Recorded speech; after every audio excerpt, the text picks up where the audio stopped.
You want to be healthy, so you watch what you eat and you keep up with the latest health fads, but you may not be getting the full picture.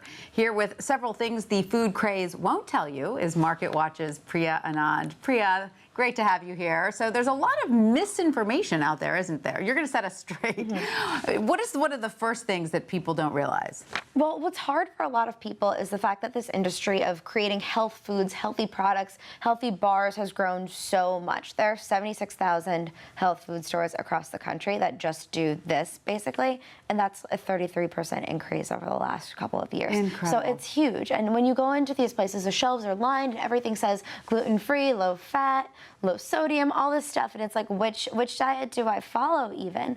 And the biggest thing people struggle with is the energy market. The energy bar and nutrition and snack bar market has grown so much that people think, okay, you know what, I can't have lunch today, I don't have time to grab lunch, let me just eat a protein bar. Let me just grab one of these snack bars that says it's healthy. A lot of times, those have more than 20 grams of sugar, and that's pretty much the equivalent of a Snickers bar. Oh, great. You might as well just grab the candy bar. Virtually. And so health food is not always the same as healthy food, then?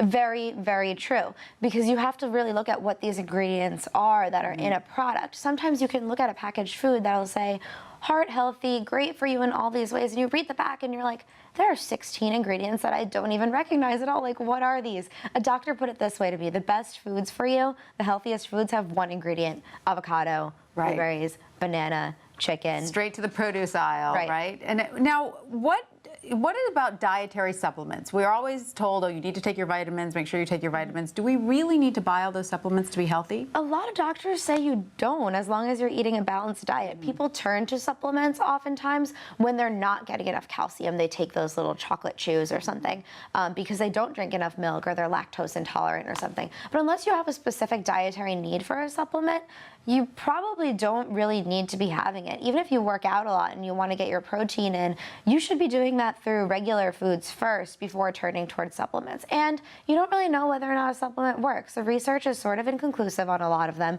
And the Attorney General, the State Attorney General for New York, found earlier this year that 4 out of 5 herbal supplements in stores are not actually, they don't have what they claim they have. So there's all kinds of false labeling. Yeah, there's false labeling. These things also don't have to be proven to work before they hit the shelves. There are guidelines that the government puts out saying if you have a dietary supplement, here's what you've got to do with it, but they're not tested by any independent body. Well, speaking of testing, though, what about all of those tests that supposedly prove every fad diet we've ever heard of? Everyone's favorite was the one that said chocolate's healthy, right? Right. A couple months ago. Well, it turns out the guy who said chocolate was healthy for you, that study was just a whole sham. They did it because it was a journalist and German TV producers that wanted to prove to people that this whole diet industry can just develop a study on whatever they want. And people will believe it, and it'll get in the newspapers, and then they'll think, oh, this chocolate's healthy, it'll help me lose weight, and then you're pounding in the sugar into your body. But oftentimes these things, you can get a study to say anything you want if you have the right sample. That's so true. Now, what about counting calories? Is it really as important as a lot of people think it is? This goes back to the Snickers bar example. That's about 250 calories in one bar, 27 grams of sugar.